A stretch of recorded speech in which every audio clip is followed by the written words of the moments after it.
TV KPM.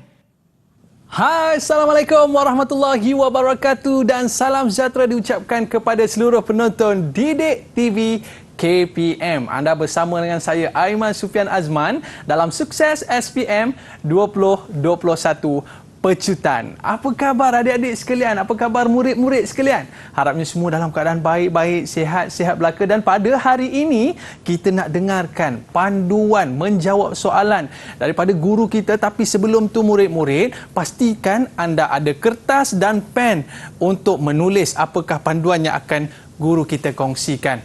Nak tahu siapa gurunya? Jom kita saksikan profil guru kita.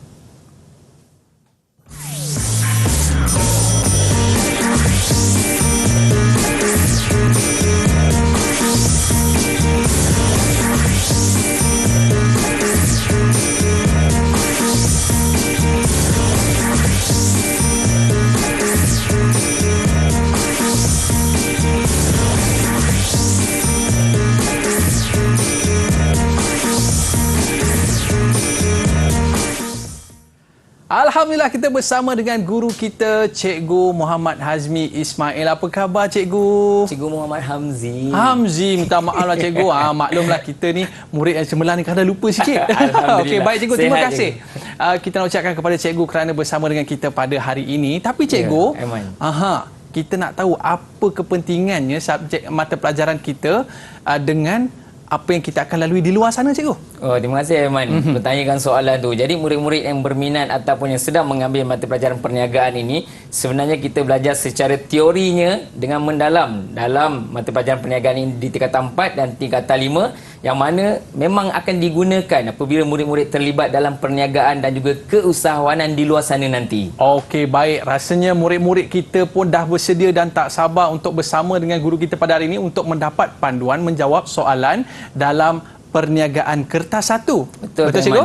Jadi, tanpa buang masa lagi, apakah yang Cikgu akan kongsikan dalam segmen kali ini? Dipersilakan Cikgu. Baik Aiman, terima kasih. Jadi murid-murid di rumah kekal di sana untuk bersama-sama dengan saya lebih kurang 1 jam ini untuk sama-sama kita mempelajari apa yang terdapat dalam kertas 1 perniagaan. Okey.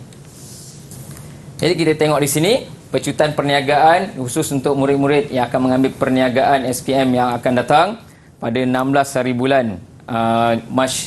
Jadi fokus untuk kertas 1, murid-murid boleh lihat di sini untuk mata pelajaran perniagaan kita ada kertas 1, kertas 2 dan kertas 3, di mana kertas 1 itu 40 soalan objektif membawa wajaran 20%. Seterusnya kertas 2 terdiri daripada soalan esei dan juga 3 bahagian A, B dan C. Seterusnya kertas 3 kerja khusus dalam masa 3 bulan membawa kepada 20%. Dan tambah satu lagi kertas Aiman, iaitu kertas 4. Tapi kertas 4 ni hanya untuk calon persendirian sahaja. Jadi murid-murid jangan terkejut pula lah bila tengok dalam jadual ada kertas 4. Okey, saya teruskan. Untuk format instrumen pentaksiran kertas 1, boleh lihat di sini jenis instrumen, jenis item soalan objektif ini terdiri daripada aneka pilihan, aneka gabungan dan penyataan betul dan salah. Ada 40 soalan. Daripada 40 soalan ini, wajaran keseluruhan yang dikira ialah 20%. Masa menjawab ialah 1 jam 15 minit. Murid-murid perlu gunakan sebaik mungkin masa ini. Jangan hanya menggunakan 30 minit dah boleh siap. Jadi kita tak naklah macam tu Aiman. Gunakan sebaik mungkin masa yang diberikan ini untuk menjawab kesemua soalan ini dengan baik. Yang mana soalan-soalan ini mengandungi pengetahuan, kefahaman, kemahiran dan aplikasi, serta aras kesukaran soalan ini dijangkakan lebih kurang 20 soalan aras rendah, 12 aras sederhana dan 8 soalan aras tinggi lah. Itu jangkaan yang diberikan lah. Dan murid-murid jangan lupa bawa kalkulator saintifik. Okay. Dah dapat 20 markah dah tu. Kalau dia tak reti nak kira pun bawa juga. Mana tahu nanti ketika peperiksaan tekan-tekan jawapan ada juga. Okey, jadi saya teruskan. Okay, inilah tajuk-tajuk yang murid telah pelajari tingkatan 4 dan tingkatan 5, yang mana kesemua tajuk-tajuk ini boleh ditanya dalam kertas 1 perniagaan. Yang mana tingkatan 4 telah pelajari 4 bab, yang mana tingkatan 5 pula ada 7 bab. Jadi keseluruhan ialah 11 bab. Jadi murid selalu tanya, banyak ke soalan tingkatan 4 ke banyak soalan tingkatan 5 dalam soalan objektif ni? Dia selalunya lebih kuranglah balance tingkatan 4 dan tingkatan 5. Tapi murid-murid yang dah belajar, dia tahu. Ada topik yang dia belajar ketika tingkatan 4, kemudian tingkatan 5 pun dia jumpa topik yang sama. Sebenarnya perniagaan ni banyak berkisar suatu benda yang sama tingkatan 4 dan tingkatan 5 ini. Cuma ditambah dengan lebih banyak ilmu pada tingkatan 5 ini supaya murid-murid bersedia untuk menguasai tajuk perniagaan ini dengan baik dan sekaligus boleh digunakan di luar sana sebagai ahli perniagaan. Okay, jadi ini fokus kita ialah untuk kertas 1. Kenapa kertas 1 ni? Okey, ini markah lulus dan cemerlang perniagaan kertas 1. Biasanya saya gunakan wajaran macam ni untuk murid-murid saya lah. Saya bagi tahu dia kalau awak rasa nak dapat cemerlang, cuba untuk skor 34 ke atas. Okey, 34 ke atas per 40. Macam mana nak dapat tu? Bermula dengan latih to be lah. Hari ni kita nak mulakan. Walaupun murid-murid sedang sibuk mempelajari topik-topik yang lain ataupun subjek yang lain, kita boleh fokus sebentar untuk perniagaan di sini. Dan markah potensi lulus ni saya letakkan separuh. Bukan saya kata memang akan lulus 20 per 40. Kalau ikut Aiman tengok pun 20 ni separuh saja. Tapi kalau separuh kertas 1 di sini, tapi kertas yang lain pun tak buat dengan baik, tak bolehlah saya nak jamin potensi lulus tu. Tapi kalau usaha nak mendapatkan lulus tu, cuba tak kurang daripada 20 markah di sini. Yang saya suka cikgu sebut tadi, kena buat latih to be. Baru kita boleh dapat sekurang-kurangnya 34 per 40. Betul cikgu? Betul, Aiman. Baik, murid-murid. Kalau nak tahu lagi apakah panduan untuk menjawab soalan kertas perniagaan kertas 1 ini, jangan ke mana-mana, kembali selepas ini dalam Sukses SPM 2021 Pecutan. Didik TV KPM. Didik TV KPM. Alright, anda bersama dengan saya Aiman Sufian Azman dalam mata pelajaran perniagaan kertas 1, cikgu. Saya nak dapat full mark dalam mata pelajaran perniagaan kertas 1 ni, cikgu. Tapi pastinya saya kena betul-betul kuasai aras rendah dan aras sederhana. Betul, cikgu? Betul, Jadi Aiman. mungkin apakah tips dia yang boleh cikgu kongsikan dalam segmen ini? Okey, Aiman, terima kasih. Saya harap murid-murid di rumah pun ada rasa macam Aiman rasa tu, nak dapat markah penuh untuk kertas 1 ni. Jadi jika penguasaan soalan aras rendah dan aras sederhana ni di tahap yang baik, memang tak mustahil murid-murid memang boleh dapat markah penuh. Jadi kita mulakan dengan soalan aras rendah terlebih dahulu. Bagi saya mungkin soalan ni aras rendah, tak tahulah jika murid rasa susah, tapi saya anggap ni soalan aras rendah sederhana ni secara keseluruhannya lah ya. Okey, jadi murid-murid cuba tengok soalan SPM 2018 ini. Apakah tujuan penubuhan organisasi bukan bermotifkan untung? Biasanya soalan aras rendah ni murid-murid dia baca sekali lalu dan dia rasa dia boleh terus dapat jawapan. Hati-hati ya murid-murid, apabila jumpa soalan yang kita rasakan senang ketika menjawab soalan SPM ini, pastikan soalan tu kita ulang 2-3 kali supaya kita tak melakukan kecuaian yang akan merugikan kita nanti. Kebanyakan murid, apabila saya cuba dengan murid saya di sekolah, ramai terus jawab A. Membantu golongan berkemampuan mendapatkan perkhidmatan percuma sebab mereka belajar organisasi bukan bermotifkan untung ni ialah OBBU, iaitu memberi perkhidmatan secara percuma. Dia Kebajikan je dia memang nampak percuma tu, Aiman. Tapi bila saya bacakan semula, membantu golongan berkemampuan. Aiman pun perasan. Saya pun perasan. Sepatutnya membantu golongan kurang berkemampuan atau tidak berkemampuan. Jadi A itu sepatutnya tidak dipilih sebagai jawapan rugi. Jadi jawapan yang sebenarnya ini ialah B, meningkatkan penglibatan semua pihak dalam aktiviti kemasyarakatan. OBBU ni ramai orang terlibat. Siapa-siapa yang nak terlibat membantu bangsa banjir ataupun membantu orang-orang yang tidak berupaya gelandangan. Jadi kita nak libatkan semua pihak. Yang jawapan C dengan D ni tak sesuai untuk organisasi bukan bermotifkan untung. Okay, saya teruskan lagi dengan soalan berikutnya. Okey, soalan contoh ini ada Muhammad Hasrul, fotostat dan alat tulis. Nama kedai lah. Apakah kelebihan jenis pemilikan perniagaan tersebut? Okey, Hasrul pernah terlibat dalam perniagaan ke? Kalau saya ada perniagaan juga, cikgu. Oh, ada perniagaan? Saya kadang-kadang saya buka gerai dekat tepi jalan. Oh, Alhamdulillah. Jadi itu sendiri punya lah. Sendiri punya, cikgu. Okey, jadi saya rasa pun Muhammad Hasrul ni pun sendiri punya lah. Jadi berdasarkan gambar ni, Aiman boleh tak tolong jawabkan? Saya rasa, cikgu kan, kelebihan kalau kita pemilikan tunggal ni, cikgu, adalah bebas menguruskan perniagaan. Betul bebas ke, cikgu? uruskan perniagaan, sendiri punya perniagaan tu. Sendiri punya perniagaan, tak ada orang kacau. Nampak tak soalan aras rendah tu? Aiman tengok sekali imbas, faham konsep milikan perniagaan inilah milikan tunggal. Jadi kelebihannya ialah bebas untuk menguruskan perniagaan, macam mana dia nak decorate kedai, nak reka bentuk, macam mana bila nak buka, macam tu lah Man. Yang lain tu okey Man jawapan? Yang lain nampak macam tak kena cikgu, sebab yang lain tu lebih kepada perniagaan bersama, macam tu lah cikgu. Okey, baik. Yang A tu menanggung liability terhad. Ini antara istilah yang popular dalam milikan perniagaan. Cuma saya ingatkan calon, jika jumpa perkataan menanggung liability terhad, itu bermaksud dia menanggung kerugian sekadar modal yang dilaburkan sahaja. Apa maksudnya cikgu? Jika dilaburkan 1,000 dalam perniagaan itu, dia hanya akan rugi 1,000 tu saja. Bagus ke tak bagus? Okeylah cikgu, tak adalah rugi banyak sangat. Okey, betul. Bagus tu. Tapi bagus tu bukan untuk milikan tunggal. Menanggung liability terhad ni ialah kelebihan kepada syarikat senior berhad, awam berhad, koperasi dan beberapa milikan yang lain lah. Tapi kalau untuk milikan tunggal, dia menanggung liability tidak terhad. Bila tidak terhad, dia tak jadi kelebihan. Dia dah jadi keburukan atau kelemahan. Maksudnya, kalau dia rugi perniagaan ni, bukan dia rugi modal yang dia laburkan untuk buka kedai ni saja. Dia akan rugi beberapa bayaran yang perlu dikenakan, bayar sewa, tapi duit untunglah tak ada, mana nak dapat bayar sewa, mungkin dia kena cari dia punya simpanan peribadi dan apa-apa yang ada lah. Jadi tu murid-murid kena faham konsep dalam milikan tunggal dan juga istilah yang ada dalam perniagaan ini. Okay, soalan berikutnya, antara yang berikut, ini contoh soalan aneka gabungan. Kalau murid-murid tengok dalam soalan, memang pilihan jawapannya ada dua. Tak ada 1, 2 dan 3. Dia memang ada dua. Jadi, lebih mencabar minda murid. Antara berikut pernyataan manakah benar tentang ciri-ciri perniagaan franchise? Perniagaan franchise. Banyak perniagaan di luar perniagaan franchise lah. Jadi, berdasarkan pilihan jawapan. Aiman boleh baca pilihan jawapan? Okey, baik cikgu. Yang pertama, franchisee perlu membayar fee kepada franchisor. Yang kedua, franchisor menyediakan latihan pengurusan kedai. Baik. Dan yang ketiga, franchisor dan franchisee menjalankan perniagaan secara bersama. Dan yang keempat, franchisor kehilangan hak pemilikan perniagaan. Jadi ini masih bab 1 tingkatan 4. Murid-murid kena faham konsep perniagaan franchise. Di mana perniagaan franchise itu terdiri daripada franchisor dan franchisee.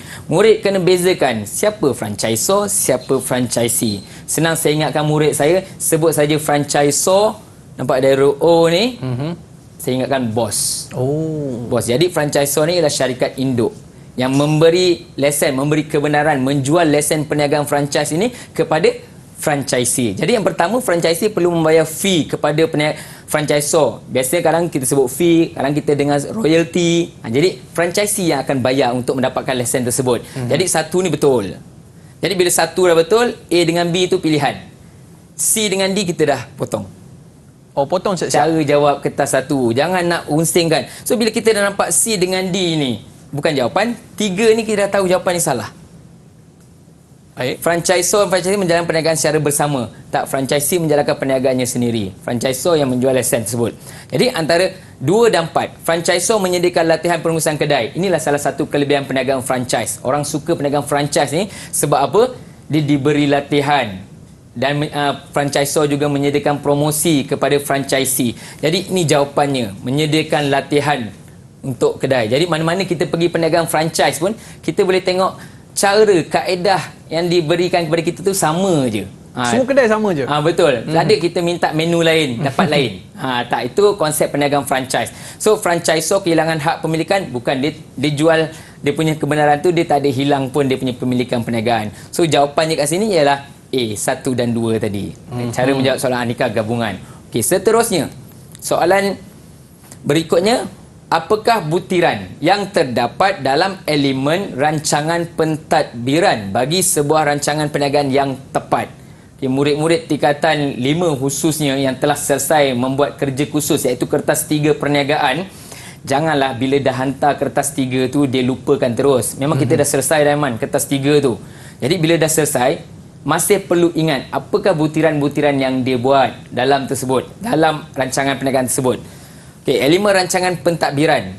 Jadi antara A, B, C dan D ni, murid-murid kena ingat baliklah apakah elemen yang terdapat dalam rancangan pentadbiran. Jadi kalau ingat balik, susun atur ruang premis, ini ialah rancangan operasi. Jadi jawapan salah sini. Maklumat pemilik. Maklumat pemilik dibuat di awal rancangan perniagaan. carta ahli proses. Proses tu melibatkan operasi perniagaan tu lah. Jadi itu operasi. Saya jadual gaji. Jadual gaji, insentif terdapat dalam rancangan pentadbiran. Jadi murid ingat balik kat mana buat jadual gaji ni ya.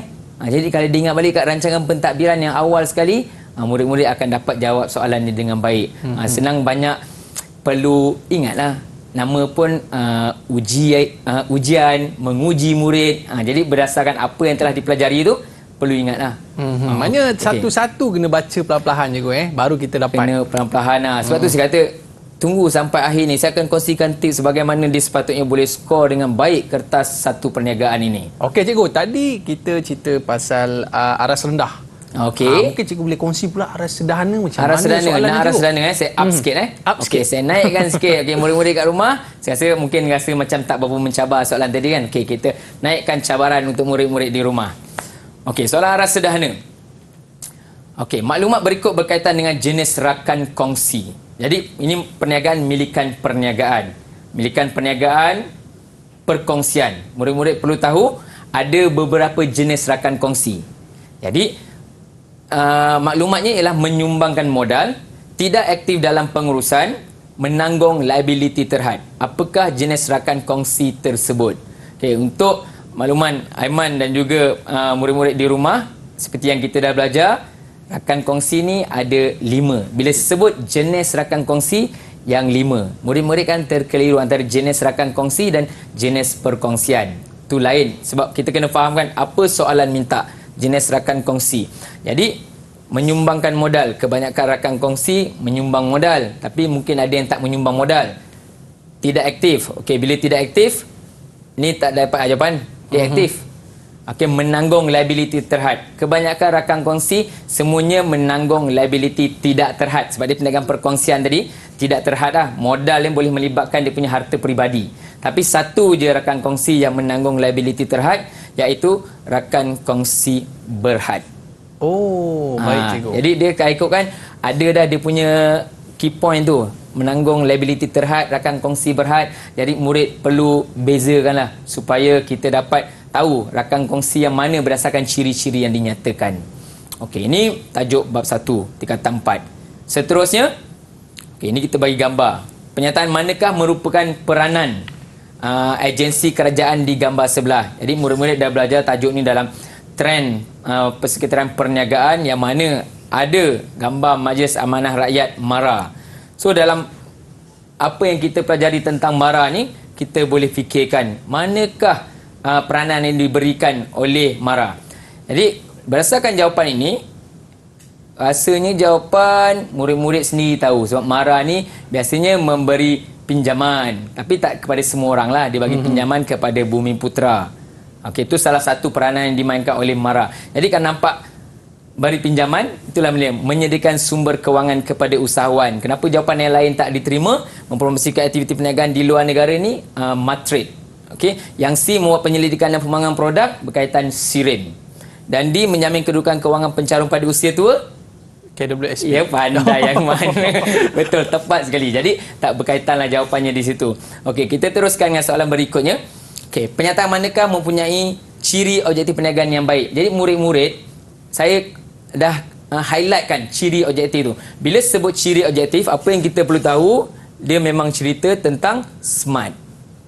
Macam Aiman ini pakai smart je. Aiman pernah dengar ciri objektif smart? Terima kasih cikgu.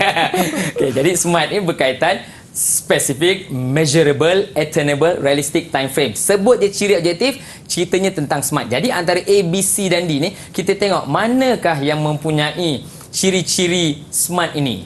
Jadi kita tengok A. Gedung pakaian Noria menetapkan sasaran jualan yang tinggi sepanjang 2 tahun beroperasi. Saya tak pilih jawapan A kerana dia meletakkan sasaran jualan yang tinggi. Aiman tahu tinggi mana? Tinggi saya? Saya tinggi ke? Tinggi cikgu. Oh, tinggi. Terima kasih Mat. Awak orang pertama cakap saya tinggi. Okey, jadi tinggi tu dia tak tetapkan lah berapa banyak kan. Jadi tak boleh. Jawapan ni tak diterima. Okey, kilang roti Bintang Hati mensasarkan pengeluaran sebanyak 200,000 unit roti dalam setengah tahun. Setengah tahun tu 6 bulan lah. Okey, jadi kita ada nampak sini 200,000 unit setengah tahun. Dia punya measurable, boleh diukur dan ada jangka masa, time frame. Jadi mungkin ni jawapan. Ya. Okey. C. Makcik Pidah menganggarkan 4,000 bungkus nasi lemak terjual di gerainya dalam tempoh masa 2 jam. Aiman rasa boleh ke? Laju sangat tu. Oh, laju sangat. Macam tak apa logik kan? Macam tak berapa logik lah. Jadi tak berapa logik, dia tak memenuhi kriteria yang R ni, reasonable, munasabah. Tak munasabah, kata orang Negeri Sembilan, membongak. Okey. Jadi C ni tak betul lah. D. Paruh 5 automotif Berhad berhasrat mengeluarkan 100,000 unit keluaran kereta keluaran baharu pada masa hadapan. Masa hadapan tu bila, Man? Tak tentu cikgu. Tak tentu. Sebelum kiamat pun masa depan. Masa depan juga. Jadi murid saya masih marah tu kalau jawab macam ni. Tak boleh lah sebab tak ditentukan bila masanya. Dia T tu time cikgu Time frame. Betul. Jangka masa. Bila kalau nak keluarkan keluaran baru tu bila. Baik. Jadi kena nyatakan. Jadi salah lah. Jadi jawapan yang paling tepat dan munasabah di sini kita ambil yang B lah jawapannya. Okey. Okey, ciri objektif. Okey, seterusnya. Okey, Raja berkaitan dengan saluran agihan. Sebut saluran agihan dalam bahagian fungsian pengagihan. Inilah bab 4 tingkatan 4. Produk manakah yang sesuai menggunakan saluran agihan tersebut? Maksudnya di sini, antara produk-produk ini, manakah yang boleh sampai kepada kita iaitu pelanggan melalui saluran agihan berikut. Iaitu daripada pengeluar, dia pergi kepada peruncit dan last sekali kepada pengguna. Aiman nak teka ke? Saya cuba cikgu. Okey, nak cuba. Okey. Ini sebab hari-hari buat cikgu. Alamak. Banyak minyak petrol. Betul ke cikgu? Pandai. Aiman. Saya harap Aiman punya jawapan sama dengan murid-murid di rumah jugalah. Sebab minyak petrol. Betul. Daripada pengeluar minyak petrol itu, lori datang ambil dan kemudian hantar ke petrol pump, ke minyak stesen minyak. Jadi murid kata, cikgu, stesen minyak tu kedai runcit ke? Maksud peruncit ni ialah dia boleh menjual dalam kuantiti yang kecil yang diminta oleh pelanggan. Jadi kalau kita pergi kat stesen minyak, memang kita boleh berapa ringgit minyak pun yang kita nak. Memang tak ada masalah. Tak pernah lagi saya nampak pengeluar kepada pengguna petrol, minyak petrol. Tak pernah kita nampak orang tahan lori minyak tepi jalan, minta acik isikan minyak motor saya RM5. Kalau dijawab pengeluar kepada pengguna lah. Jadi jawapan tu Aiman tepat. Minyak petrol jawapannya. Yang lain tu tak sesuai. Tepung gandum perlu melalui pemborong. Manakala majalah ilmiah perlukan ejen untuk memberi penerangan majalah tersebut. Ikan segar biasanya direct. Secara terus pengeluar kepada pengguna. Lebih segar lah. Okey, tu soalan yang ni. Okey, soalan berikutnya, apakah peranan pengurusan sumber manusia yang dapat mewujudkan kesetiaan pekerja? Bila tengok yang ni, kesetiaan pekerja, pengurusan sumber manusia. Murid-murid di rumah perlu ingat, tajuk ni kita belajar tingkatan 4 dan juga tingkatan 5 bab 1. Aiman untung sangat budak perniagaan ni. Dia tingkatan 4 dia jumpa topik ini, tingkatan 5 dia jumpa topik ini lagi. Jadi apabila jumpa topik yang sama tu banyak kali, memang sepatutnya A lah. Memang tak ada pilihan lain lah. Sepatutnya murid-murid semua memang kena dapat A untuk paper perniagaan. Mesti boleh jawab. Mesti boleh jawab. Kalau Aiman sendiri fikir pun sebab aras sederhana ni dia kena fikir sikit. Kenapa? Bagaimana kita nak kekalkan kesetiaan pekerja dekat sesuatu organisasi ataupun sesuatu tempat tu? Saya cuba cikgu. Cuba lagi. Sebab saya nampak tadi insentif tu cikgu. Okey, harap-harap Betul ke tu? bos Aiman pun dengar benda ni untuk pastikan Aiman kekal di sini. Okey. Insentif tu perlu beri yang munasabah ataupun yang banyak lah. Okey. Saya plan sikit. Okey, baik cikgu. Okey, jadi memberikan insentif yang munasabah akan menyebabkan pekerja yang ada tu akan kekal setia di situ. Sebab tu kita boleh tengok lama dia kerja kat situ. Rupanya setiap kali raya dapat ampau bonus, lebih, dapat bonus. Jadi itu cara, kaedah. Begitu juga dengan murid-murid yang terlibat dalam perniagaan. Dia boleh gunakan kaedah ni untuk pastikan perniagaan dia kekal bersama pekerja-pekerja yang berpengalaman. Baik cikgu, untuk aras rendah, aras tinggi tu dah berapa markah dah kita dapat dah tu? Kalau ikutkan wajaran yang diberikan awal tu 30 ke 32 dah boleh dapat, Man. Okey, cantik per cikgu. 40 tu. Per 40. Dah Jadi cantik selepas ini kita nak cuba dapatkan soalan aras tinggi pula. Okey. Baik, para penonton jangan ke mana-mana. Kembali selepas ini Road to Success SPM 2021 Pecutan. Didik TV KPM. Didik TV KPM. Baiklah, kembali bersama dengan saya Aiman Sufian Azman dalam Sukses SPM 2021 Kertas Perniagaan untuk kertas satu, betul cikgu? Betul, kertas satu, Aiman. Tapi tadi kita dah cuba dah untuk aras rendah dan sederhana. Sekarang ni kita nak cuba untuk aras tinggi, cikgu. Baik. Apakah tips yang cikgu nak kongsikan kepada kita semua? Silakan, cikgu. Jadi murid-murid janganlah risau bila tengok soal aras tinggi ni. Soal aras tinggi ni pun masih boleh dibuat dengan baik. Jadi kekal fokus di sana. Okey, soalan aras tinggi ini, yang pertama, bila sebut aras tinggi nampak pengiraan. Bila sebut nampak nombor, murid-murid mungkin ada yang fobia. Jangan fobia. Bila nampak nombor, tenangkan diri, tengok soalan nak apa. Okey, ini soalan SPM 2019. Syarikat Smarties Sdn Bhd mengeluarkan beg sekolah. Kos tetap yang ditanggung oleh syarikat ialah RM350,000.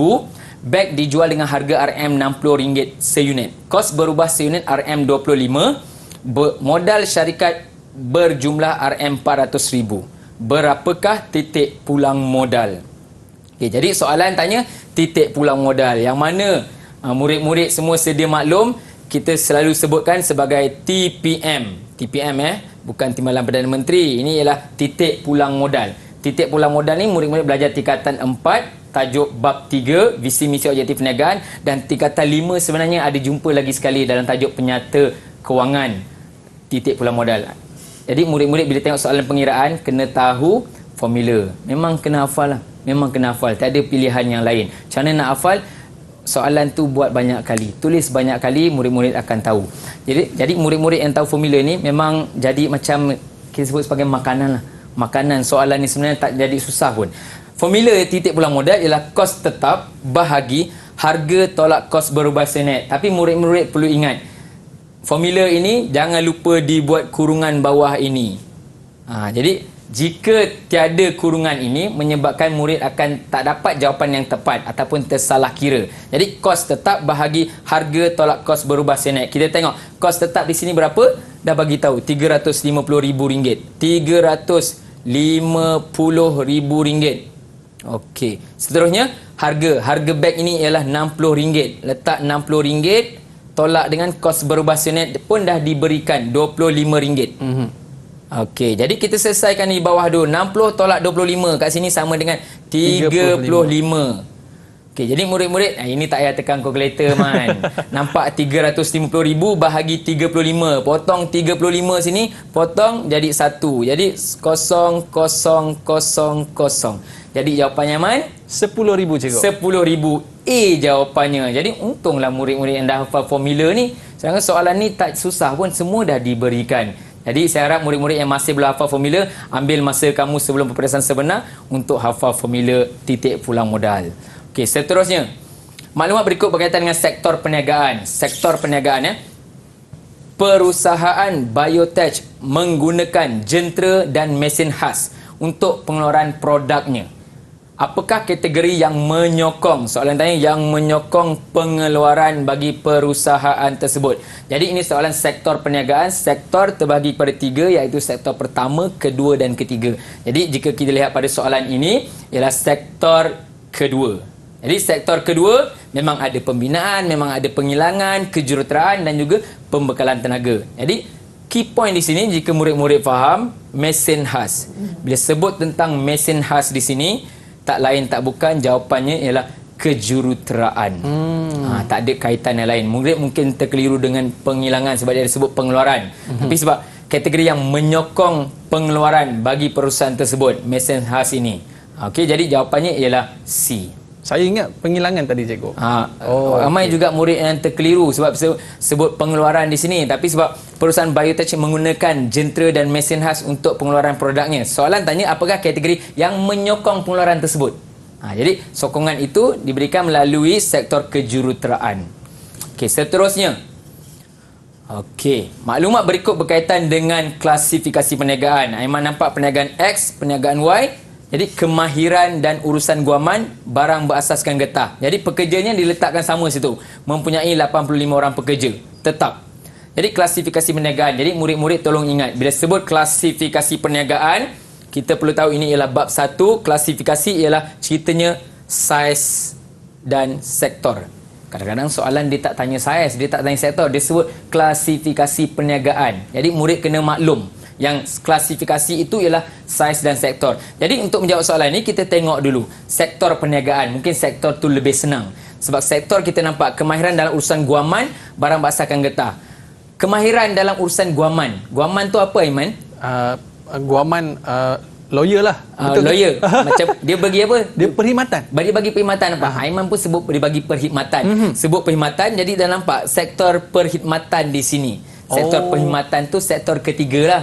Kadang digunakan istilah sektor ketiga, kadang digunakan istilah perkhidmatan ni. Jadi murid-murid kena sedia maklum. Jadi perkhidmatan. So jawapan kat sini A dengan B dah salah. So antara C dengan D. Yang menentukan saiz ini dua perkara. Murid-murid kena tahu. Menentukan saiz perniagaan ni sama ada jumlah pekerja tetap ataupun jumlah jualan tahunan. Cerita tentang nombor ni murid-murid memang kena hafal lah. Kena buat latihan lagi. Jadi sini mempunyai 85 orang pekerja tetap. Macam mana nak ingat? 85 orang pekerja tetap. Lebih je 75 bagi perkhidmatan, itu memang kategori besar. Nampak? Memang besar dua-dua. Jadi C dengan D masih belum tahu jawapan lagi. Jadi antara saiz perniagaan berasaskan getah ini iaitu pembuatan sama ada sederhana ataupun besar. Kalau perkilangan bawah 75 itu kecil. Tapi lebih daripada 75 ke 200 itu ialah aras sederhana. 200 ke atas pekerja tetapnya itu ialah aras untuk saiz besar. Jadi murid-murid kena ingat soalan berkaitan nombor inilah. Nampak dia aras susah sikit. Aras tinggi lah. Sebab dah banyak kena tentukan dia punya sektor, dia punya saiz, kena ingat dia punya nombor yang ada. Jadi saya harap murid-murid tak ambil mudah bagi soalan seperti ini. Okey, seterusnya. Okey, petikan berikut berkaitan suatu prosedur mengurus sumber dalam perniagaan. Puan Nuri mengupah juruteknik luar untuk menyelenggara peralatan teknologi maklumat dan komunikasi di kilang perabotnya pada setiap bulan. Mengapakah Puan Nuri berbuat demikian? Jadi murid tolong ingat soalan ini dimulakan dengan petikan berikut berkaitan tu kamu baca betul-betul. Disebut mengurus sumber dalam perniagaan. Jadi mengurus sumber ini tajuk bab 2 tingkatan 5 iaitu sumber fizikal dan sumber teknologi.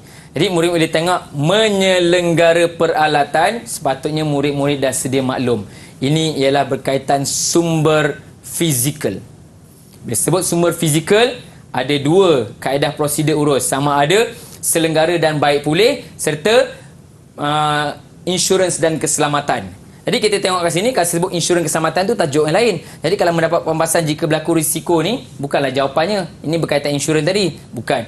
Menilai keaslian peralatan digunakan, ini ialah berkaitan sumber teknologi antara A dengan B. Memastikan kerosakan dapat dicegah, mengganti peralatan. Ingat, dia selenggara. Selenggara ialah untuk memastikan kerosakan itu dapat dicegah. Jika dah rosak, dia perlu baik pulih. Baik pulih baru menggantikan peralatan yang bermasalah. Sebab poin dia menyelenggara tu. Yes. Okey. Dia beza antara baik pulih dan selenggara. Murid-murid kena tahu bezakan dua perkataan tersebut. Okey, seterusnya. Okey, soalan pengiraan lagi. Maklumat berikut diambil daripada penyata aliran tunai Encik Ahmad Jaiz yang memulakan projek ternakan udang pada Januari 2019. Jadi berdasarkan maklumat yang ada, berapakah baki akhir bulan Januari? Nampak dia macam soalan akaun. Tapi tak sesukar pelajar akaun punya. Jadi sebab apa? Kebanyakan calon perniagaan ini memang ada belajar ini dalam bab 4 penyata kewangan. Formulanya, kena ingatlah. Baki awal tambah penerimaan tolak pembayaran, iaitu baki awalnya saya ambil RM50,000 je sebab maksud baki awal itu ialah baki tunai di tangan. Kita tak boleh kira modal peralatan tu sebab itu tak nampak duit di tangan. Jadi RM50,000 tambah dengan penerimaan pembayaran. Murid-murid kena tahu adakah ini ada lebihan ataupun kurangan. Bila dia buat penambahan penerimaan tolak pembayaran, dia akan dapat jawapan yang betul. Murid-murid boleh tekan kalkulator di rumah berapa dapat jawapannya. Saya tekan dekat sini, jawapannya C. 142. RM142,000. Okey, ini bagi soalan tanya berkaitan pengiraan lah. Jadi murid-murid soalan pengiraan cubalah. Jangan takut. Mana tahu kita tekan tu memang dapat jawapannya, membantu markah tu untuk pergi ke maksimum. Boleh pakai kalkulator cikgu kan? Boleh, kalkulator tadi saya dah bagi tahu kalkulator bawa. Boleh, Jangan kata tak nak bawa. Okey, sebab bila tak bawa tu mula nanti nak mencongak. Kalau congak tu hebat, tak apa. Takut salah. Takut salah. Bawa kalkulator. Kalau walaupun selama ni tak pernah kira dalam kelas, tak apa. Bawa aja. Mana tahu rezeki kamu dalam peperiksaan tu tekan-tekan dapat jawapan. Baik. Dengar terus betul-betul bawa yang tips. tu. yang Okey. cikgu berikan. Baik. Cikgu, kita nak berehat seketika. Oh, excited saya ingat ada lagi. Okey. Para penonton, murid-murid jangan ke mana-mana. Kembali selepas ini. Sukses SPM 2021 Pecutan. Didik TV KPM. Didik TV KPM. Okey, kembali bersama dengan saya Aiman Sufian Azman dalam Sukses SPM 2021, mata pelajaran Perniagaan Kertas 1. Tadi cikgu kata kalau nak berjaya kena buat latih tubi. Jadi soalan kena ada banyak. Ada Betul. tak cikgu contoh-contoh soalan yang popular terdapat dalam kertas 1 perniagaan ni cikgu? Okey. Silakan. Jadi hari ini saya cubalah kongsikan beberapa soalan yang popular dalam peperiksaan SPM sebab mata pelajaran perniagaan ini tahun ini merupakan tahun yang keempat sebenarnya untuk murid-murid SPM. Jadi saya rasa tak ada masalah untuk kita membuat analisis dan juga penilaian berdasarkan soalan-soalan yang lepas. Okey, jadi contoh soalan yang popular biasanya, okey, gambar di bawah berkaitan dengan contoh sumber teknologi. Okey, Adobe Photoshop. Emang pernah nampak Adobe Photoshop? Pernah nampak cikgu? Okey. Apakah yang berkaitan dengan contoh tersebut? Okey, jadi murid-murid sumber teknologi perlu tahulah sumber teknologi ini ada berapa? Sumber teknologi ini ada 3, iaitu harta intelek, lesen persian dan juga kemahiran dan pengalaman. Yang D itu jika murid tak berhati-hati dia mungkin boleh jawab D juga sebab dia rasa Adobe Photoshop ni memang berkaitan teknologi maklumat, ada dalam komputer dia, ada dalam handphone dia. Jadi kalau dia pilih D memang sah-sah tu salah jawapannya sebab peralatan teknologi maklumat merupakan sumber fizikal.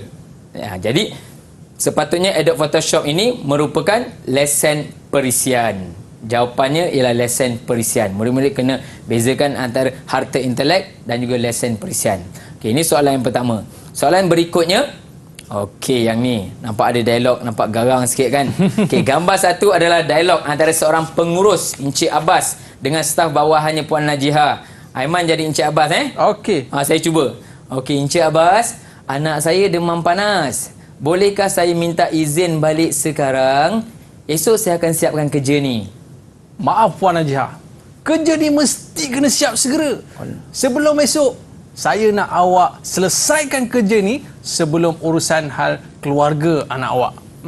Oh, baiklah bos. Garang juga, garang. Nampak garang kat situ Betul-betul menjiwai watak tu. Jadi murid bila baca yang ni, apakah gaya pengurusan yang ditunjukkan oleh Encik Abbas? Kalau kita dengar intonasi itu pun ataupun kita baca sendiri pun kita nampak bagaimana bos ini tidak memberi pertimbangan sewajarnya. Murid-murid telah pun mempelajari tajuk ini dalam bab 2 trend persekitaran perniagaan yang mana ada gaya pengurusan. Kita belajar ada 5 gaya pengurusan iaitu laissez-faire, demokratik, sederhana, autokratik dan satu lagi ialah sokongan. Jadi bos yang garang ini gaya pengurusannya tak lain tak bukan ialah autokratik. Ini soalan SPM 2019 nampak tiada pertimbangan lah. Jadi autokratik ni dia berlawanan dengan yang sangat baik iaitu demokratik. Demokratik tu lebih banyak pertimbangan dan boleh membawa perbincangan lah. Jadi jika yang terlibat dalam perniagaan di organisasi luar sana pun perlu memilih gaya pengurusan yang terbaik agar memelihara pekerja yang ada supaya mereka kekal di sana lah. Tak adalah staf lagi cikgu ya? Tak ada staf lagi. Kena pilih tu gaya pengurusan yang baik. Okey, seterusnya. Antara yang berikut manakah situasi faktor dalaman yang menyebabkan perniagaan kekal berdaya saing? Murid-murid yang dah belajar, kita banyak kali jumpa faktor dalaman, faktor luaran. Bila dah jumpa banyak kali itu, apa salahnya kita ingat? Faktor dalaman kat sini, bila sebut faktor dalaman, murid-murid memang kena ingat. Kita ada 7 faktor dalaman. Kalau saya sebut faktor luaran pula, ada 6 faktor luaran. Faktor dalaman apa yang 7 tu? Jika murid ingat yang 7 tu, dia boleh menjawab soalan ini dengan sangat mudah. Sebab kebanyakan murid dia rasa soalan ni susah sebab dia kata faktor dalaman yang menyebabkan perniagaan kekal berdaya saing. Dia baca, macam mana perniagaan tu nak kekal berdaya saing Mungkin dia baca 1, 2, 3, 4 tu, semua tu boleh menyebabkan perniagaan tu kekal berdaya saing. Contoh macam penggunaan teknologi canggih berbanding pesaing. Aman, kalau perniagaan tu menggunakan teknologi yang canggih, boleh tak dia mengatasi pesaing dia? Boleh. Boleh. Tapi murid-murid yang belajar perniagaan perlu tahu bezakan antara faktor dalaman dan faktor luaran. Faktor dalaman, macam tadi gaya pengurusan. Gaya pengurusan tu ialah faktor dalaman Gaya pengurusan, sumber manusia, pengeluaran, pemasaran, ICT dan ada 2 lagi murid-murid perlu cari dalam buku. Kat sini saya ada tunjukkan. Okey, penggunaan teknologi yang canggih. Kalau tadi Aiman kata boleh, sebenarnya penggunaan teknologi ni bukanlah faktor dalaman, ia ialah faktor luaran yang boleh menyebabkan perniagaan tu kekal berdaya saing. Jadi bila satu tu dah salah, kat situ pun kita nampaklah A dengan B pun kita dah tak pilih. Potong siap-siap. Sebab kita dah tak nak mengelirukan kita ketika menjawab peperiksaan ni. Antara jawapan C dengan D. 3 betul. 3 ni memang dah nampak dia punya betul sebab dia cerita tentang pengeluaran. Pengeluaran perniagaan tu lah menentukan jatuh bangunnya perniagaan tersebut. So antara jawapan 2 dan 4. Antara 2 dan 4. Majikan melaksanakan gaya pengurusan demokratik. Kan tadi, baru saya sebut tadi, gaya pengurusan yang baik boleh menyebabkan perniagaan tu kekal berdaya saing. Jadi kat sini demokratik ini ialah faktor dalaman. Jadi jawapannya ialah 2 dan 3. Masyarakat pelbagai kaum meluaskan pasaran perniagaan ni, memang masyarakat yang ramai itu boleh datang menguntungkan perniagaan tersebut. Tapi masyarakat pelbagai kaum ni, dia ialah faktor luaran. Tajuknya sosio-budaya. Masyarakat yang pelbagai menyebabkan perniagaan boleh kekal berdaya saing lah. Okay, kena bezakan antara dalaman dan luaran. Okay, seterusnya. Okey, ini saya baru nak kongsikan. Ada juga soalan yang ditanya penyataan betul salah. Jika soalan begini keluar dalam peperiksaan, dia biasanya duduk nombor 39 atau 40 lah di hujung. Jadi diberi 2 penyataan daripada bab yang sama. Murid kena tentukan penyataan 1 betul salah, 2 betul ke salah. Okey, berdasarkan penyataan ini. Aiman tahu pengangguran. Pengangguran kita biasa dengar pengangguran lah kan? Betul. Tapi murid-murid yang belajar pengangguran ni, dia tahu ada berapa jenis pengangguran.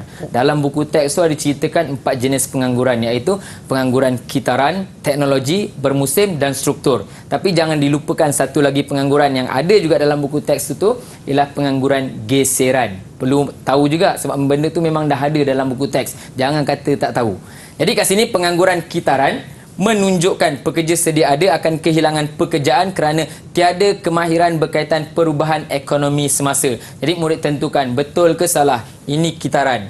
Yang kedua, sama juga kitaran, iaitu kerajaan akan memberikan insentif kepada majikan untuk diagihkan kepada pekerja yang terkesan bagi mengelakkan pengangguran kitaran. Jika murid tak tahu apa itu pengangguran kitaran, biasanya dia tak boleh jawablah soalan ni.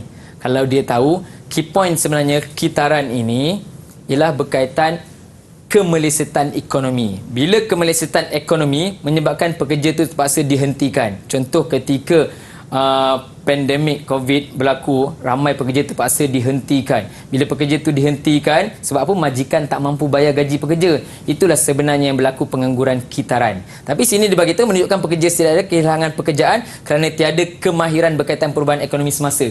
Jadi itu bukan sebenarnya maksud pengangguran kitaran. Ini ialah berkaitan pengangguran struktur. Jadi yang ini salah.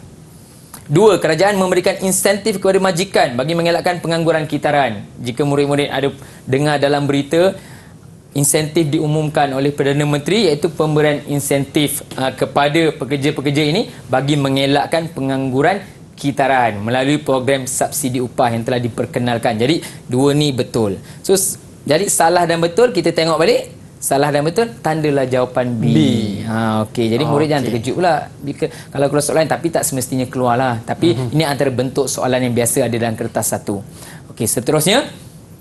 Okey, maklumat berikut berkaitan dengan sejenis sumber pembiayaan luaran. Ini adalah bab 3. Bab 3 tingkatan 5, sumber pembiayaan perniagaan. Jadi saya bacakan dekat situ, pihak institusi kewangan membeli akaun penghutang daripada peniaga pada harga yang kurang daripada nilai sebenarnya. Murid-murid kena tahu bezakan. Ada 7 sumber pembiayaan luaran. 4 daripadanya ialah pajakan, pinjaman ar-rahnu dan pemfakturan. Bila sebut je membeli akaun penghutang, ini sebenarnya dia punya key point. Dia punya kata kunci untuk kita menjawab soalan ini. Murid dah hafal, dia akan terus jumpa jawapannya. Jawapannya ialah pemfakturan. Dalam buku teks sekarang dia ada tulis membeli akaun, membeli invoice dengan harga yang lebih rendah untuk menyelesaikan dia punya hutang-hutang lah. Jadi kat sini pajakan. Pajakan saya betulkan sini, pajakan ni bukan kedai pajak gadai. Lain. Kalau yang pajak gadai itu dalam konsep yang kita belajar ialah ar-rahnu. Ar-rahnu pajak gadai Islam. Pajakan ni contoh macam kita menyewa sesuatu mesin atau jentera, kita bayar sewa bulanan, kita gunakan. Jika rosak, kita boleh telefon pembekal untuk datang baiki. Biasanya kalau di sekolah tu ada sewa mesin photostat, itu konsep pajakan lah. Okey, pinjaman tahu arwah nu. Okey, seterusnya kita tengok soalan berikutnya. Pengiraan sikit lagi. Butiran berikut diambil daripada buku perniagaan percetakan Intan Cantik. Butiran ini telah diberikan. Berapakah peratusan pulangan atas modal? Suka saya ingatkan kepada murid-murid, soalan pengiraan bab 4 tingkatan 5 ini ialah soalan analisis nisbah. Soalan analisis nisbah ni acap kali keluar dalam peperiksaan. Hampir setiap tahun tu adalah soalan berkaitan analisis nisbah. Tak kira lah kertas 1 ke kertas 2. Jadi kalau soalan yang popular macam ni, apa salahnya kita ambil masa untuk hafal formula dia. Jadi formula peratusan pulangan atas modal ni, saya buat singkatan kat sini. PPAM sama dengan UB bahagi modal awal kali 100. Sebenarnya banyak saya nak kongsikan kalau nak tahu formula ni. Kalau saya punya formula Aiman, pergi pantai air masin. So murid kat PD tu pergi pantai air masin untuk apa? Untuk belayar masuk awan. Untuk belayar, sebab bila belayar makin lama makin jauh tu kita nampak macam dia masuk awan kan. Saya kata you belayar masuk awan. Untuk belayar masuk awan. Kenapa masuk awan cikgu? Masuk awan tu modal awal. Awan. Sebab kalau saya buat MA je boleh terkeliru modal akhir ke modal awal. Jadi kat sini modal awal. Jadi dah tahu formula kat sini, murid boleh terus dapat. Untung bersih iaitu 10,820 bahagi dengan modal awal, modal yang awal tahun lah.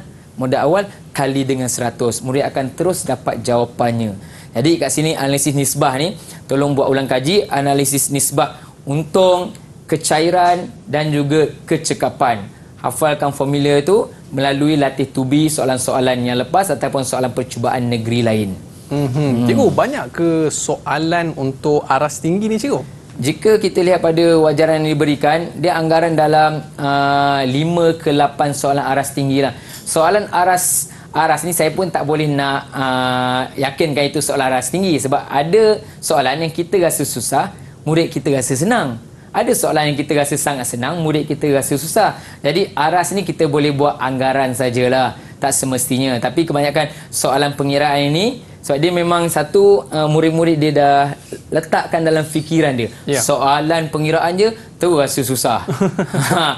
Okey. Jadi Aiman, untuk kertas 1 ni, cara untuk skor dengan baik kertas 1 ni, boleh tengok. Okey, hari ni 28 Februari. Sedar tak sedar kita dah buat ulang kaji 20 soalan. 20 soalan cukuplah untuk hari ni, 20 soalan. Okey, saya letakkan kat sini, murid-murid boleh tengok daripada 1 Mac besok, 2 Mac saya tahu murid-murid akan menghadapi peperiksaan SPM yang akan datang, tapi ambillah sedikit ruang untuk buat paling kurang pun 10 soalan. Jadi yang saya buat satu set tu dah hari Jumaat, Sabtu, Ahad. Mungkin lebih, saya tahu murid-murid banyak mata pelajaran lain untuk ulang kaji. Tapi perniagaan ni jangan tinggalkan teruslah. Kalau kamu buat latihan seperti yang saya syorkan ini, potensi kamu untuk dapat A itu memang sangat cerah lah. Ini berdasarkan pengalaman saya dengan murid-murid saya. Bila kita buat latih tubi soalan objektif ni dengan banyak, peluang untuk murid skor dengan baik tu dan dia faham konsep setiap soalan tu, dia memang akan dapat keputusan yang baik lah. Sehinggalah hari terakhir, hari last 15 Mac ni, tolonglah all out buat 5 set soalan. Dan kemudian 16 Mac tu, dah nak masuk dalam peperiksaan tu, barulah berserah, bertawakal. Jangan hari ni baru nak bertawakal, awal sangat. Jadi sampai 15 ni, barulah kita betul-betul berserah lah. Sebelum masuk dewan peperiksaan tu, tolong persediakan diri kamu. Sebab kamu belajar rasa lebih 2 tahun ni untuk belajar perniagaan untuk SPM ni. Jadi murid-murid saya harap dapat buat dengan baiklah pada SPM yang akan datang. Saya rasa Man, setakat ni lah apa yang saya cuba kongsikan, semoga bermanfaat lah untuk murid-murid. Saya doakan semoga calon SPM 2021 ni dapat buat dengan baik lah. Walaupun pelbagai rintangan dan cabaran, tolong usaha sehingga minit-minit akhir dan sehingga terbaik. Dan all the best. Man, saya murid ada 2 kan, SMK Bukit Sarjana dan Raja Jumaat. Kita baru pindah sekolah, saya dari Raja Jumaat ke Bukit Sarjana. Jadi kita gabungkan sekali lah untuk doakan yang terbaik untuk mereka dan juga seluruh murid di Malaysia. Saya rasa murid cikgu sedang menonton kita sekarang ni. Sedikit tips daripada cikgu untuk mereka yang sedang menonton di sana. Okey, jadi murid-murid, seperti apa yang saya kongsikan ini kepada murid saya dan juga semua murid perniagaan khususnya di dalam Malaysia ini, yang dah bersedia untuk menghadapi peperiksaan 2 Mac, tapi paper perniagaan ini pada 16 Mac nanti, tolong letakkan dalam minda yang kamu memang boleh dapat A mata pelajaran ini. Sebab murid saya kata kalau you dapat A+, saya bagi RM50 man. Uish. Oi, kena buat betul-betul ni. Saya buat betul. Dapat A+ 50. Tapi memang 3 tahun ni belum ada A+. Tapi A tu dah ada. A RM20. Oh, A RM20. Jadi tu inisiatif saya sendiri lah. Jangan kata wajib semua orang bagi. Tak ada lah, kalau tak marah nanti kan. Okey, baik. Kita nak ucapkan terima kasih kepada Cikgu Hamzi. Ingat tu, Cikgu dah bagi satu imbuhan yang cukup baik kepada mereka yang dapat A nanti. Baik, terima kasih kepada Cikgu dan kepada murid-murid sekalian. Terus buat latih to be dan insya-Allah anda akan berjaya. Kita tamat di Didik TV. Sukses SPM 2021. Jumpa lagi.